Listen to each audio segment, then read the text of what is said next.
రాజకీయ నాయకులు ఎవరైతే భూ కబ్జాలు చేశారో వాళ్ళని ఒకరిని ఎందుకు అరెస్ట్ చేయలేదు?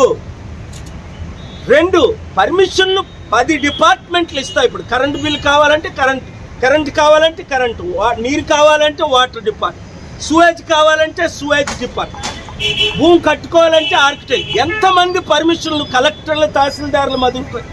ఈరోజు అమీన్ తహసీల్దార్ని కోర్టు ఏం ప్రశ్నించింది? నువ్వు జైలుకి వెళ్తావా? రంగనాథన్ గారు, మీరు ఐపీఎస్, మీరెంత తెలుగు తక్కువ పనులు ఎలా చేస్తారు? మీరు చట్టానికి అబవా? ముఖ్యమంత్రి చెప్తే చేసేస్తారా అన్నారు కదా. కోర్టును కూల్చిమంటే కూల్చేస్తారా?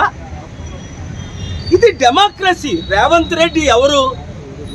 ఒక మంత్రి అంటే బానిసుడు, ఒక పరిచారకుడు, సేవకుడు.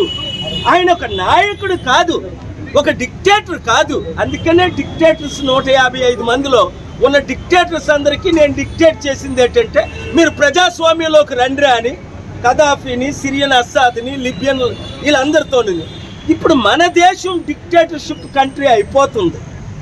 రాజకీయ నాయకులను అరెస్ట్ చేయలేదు, భూ కబ్జాలు చేసిన వాళ్ళు అరెస్ట్ చేయలేదు, వారికి పనిష్మెంట్ లేదు, కట్టిన వాళ్ళకి అరెస్ట్ చేయలేదు. కానీ ఈ బీదలు కష్టపడి ఇబ్బందులు పడినోళ్ళకి చిత్రహింస చేస్తున్నారనే నేను కోర్టుని ఆశ్రయించాను.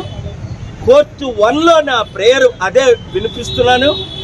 ఇంతవరకు నేను ఊరుకొని ఇప్పుడెందుకంటే ఇంకెవ్వరు కూడా దీని కొరకు పిల్లేసి ఫైట్ చేసిన వాళ్ళు లేక, కామారెడ్డి రైతుల కొరకు ఏ విధంగా, స్టీల్ ప్లాంట్ కొరకు ఏ విధంగా పిల్లేసి, లడ్డూ వివాదంలో పిల్లేసి ఏ విధంగా ఆపుతున్నాము. ఇది ఆపకపోతే ఆఫ్ హైదరాబాద్ ఉండదు.